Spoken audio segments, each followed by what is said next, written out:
Welcome back to the Challenge Abyss series for floors 11 through 14. Floor 14 is a lot like floor 13 in that it's a pretty easy fight to use a Shuri cheese on. In this fight, we're fighting General Purrgis, and he's got a couple of gimmicks you need to be aware of. First is the main restriction. You need to use a mage, a thief, and a ranger, so we need to find a thief to add to the team to let this cheese work. I chose to use my blue Aiden because she's got a defense break in her kit. If you've got the yellow Aiden, the light version, you might want to consider switching to green Sid for your defense breaks.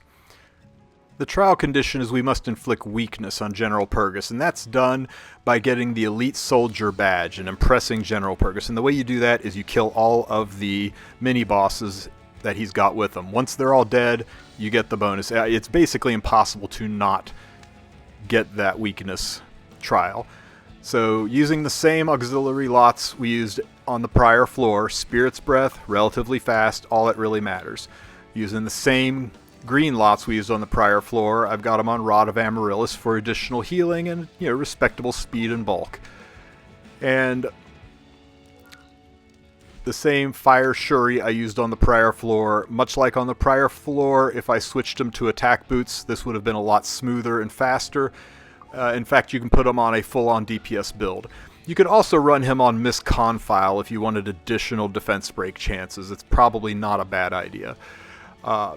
I'm running Selene Purity Aiden. I've got her on just random gear. I have her on Dust Devil for additional chances of her debuffs going off, but she's just there to satisfy the thief requirement, and because she has a defense break in her kit. Green Sid is probably a better pick. So at the start of the battle, General Purrgis gives himself Skill Null, and when you dispel it, he does 100% CR push and AoEs, so just use your S1 skill and let him do his stun. His stun will always stun 2 people.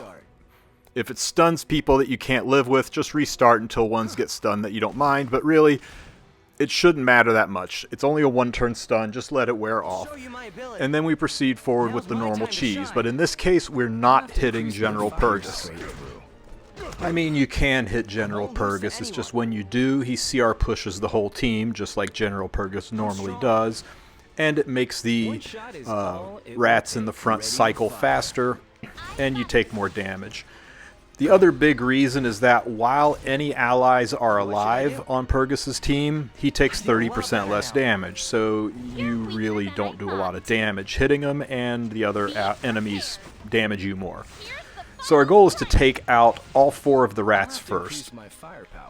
Now, you'll notice they have little undispellable buffs above their heads. That tells you a little bit about each one.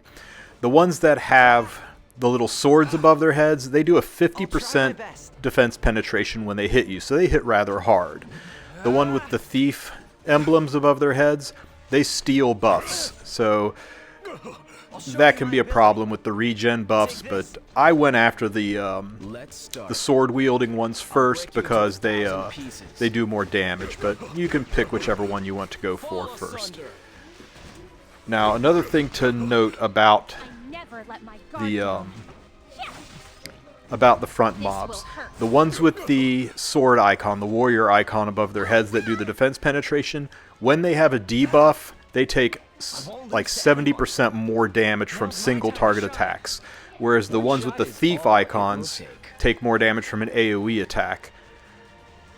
So watch this single target attack from Shuri. When I hit this sword wielding one, because he's got a debuff and because it's a defense break, there's 65k damage. So you definitely want to have some forms of debuffs, ideally defense breaks. You can use Alots as S3 to put a silence debuff on people, but ideally your thief is the one laying down the defense breaks to help you with the damage. Now the thief ones take damage from AoE hits. Give me 1 second here, we'll get an AoE attack ready.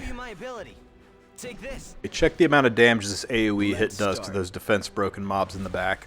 1, 2. So that can help you judge whether or not you want to do single target attacks or AoE attacks.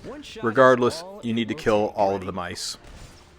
Now if you've already converted your Aiden into the light version, You might want to consider a different thief that can pack defense breaks. I think Green Sid would probably be one of the best options because Green Sid is loaded with defense breaks and he does a tremendous amount of damage as well. So he is a viable option. You can use Light Aiden, but you are relying basically on her buff block and on Alots' S3 to put debuffs, and you're running without a defense break, which will probably slow this fight down. I won't lose to anyone. What should I do?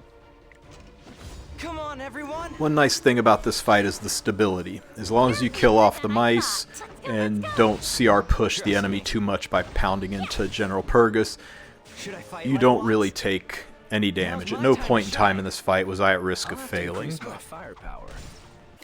Now that the last mouse is killed, you get this glowing aura with the special Elite Soldier badge buff. As soon as you get that and take a turn, you proc weakness on General Purrgis, which isn't that big of a debuff, but that is our victory condition for the final star. Once that's done, it's just a matter of chipping away at General Purrgis. And when I say chipping away at him, I mean chipping away at him. Remember, the Thief Mice take more damage from AoE when they have a debuff, and the Attack Mice take more damage from single targets when they have attack buff. Kill all the mice off again, so you get rid of the 30% damage mitigation on Purrgis, and then you can start chipping down General Purrgis. There's no other special mechanics or hidden thresholds or unique things that happen at the end. It's like this all the way through, so I'll keep this at a relatively high speed to power through it. In the meantime, there is one other mechanic in this you should be aware of, and that's that damage that is based on the target's HP is cut in half. So Daydream Joker works, but it works at 50% power, kind of like an Advent. And units that do HP style damage like Green Bologna or Soul Bad Guy, that damage is also cut in half. And I believe that would mean Arky's damage is cut in half as well. But really you shouldn't be using Arky or any Guardian on this floor. You should use your souls to burn Alots so you can get his silence debuff on the mice. You can use your souls to burn Fire Shuri so he can S3 right into his S1 for extra damage. You can even soul burn your green lots to make the regeneration buff last 2 turns instead of 1. Just remember that the mice can steal that regen buff. So once we get a defense break on General Purrgis, we are pretty much done with the fight. Hey, one more time he's going to get the mice regened off and stun me, but I tell you what, even with the 30% mitigation, he's hanging on by a thread, so I'm just going to have everyone hit him until he dies. There's no need to kill off the mice for a little bit of damage like this, even mitigated. And that ends the fight. So that is how you do floor number 14. If you use the Fire Shuri cheese method with a thief, very easy to accomplish. Again, you could do this with all level 50 units. I think the speed of the turn rotation combined with the healing from lots, even if you ran all level 50 units, you should still be able to do this. It's just going to slow you down a little bit with damage, but to be honest with you, a damage-built Fire Shuri would probably do better at level 50 than my speed Fire Shuri did at level 60. I hope you're enjoying these videos. If you are, give it a like and consider subscribing to the channel, and I will see you on floor number 15. Have a great one.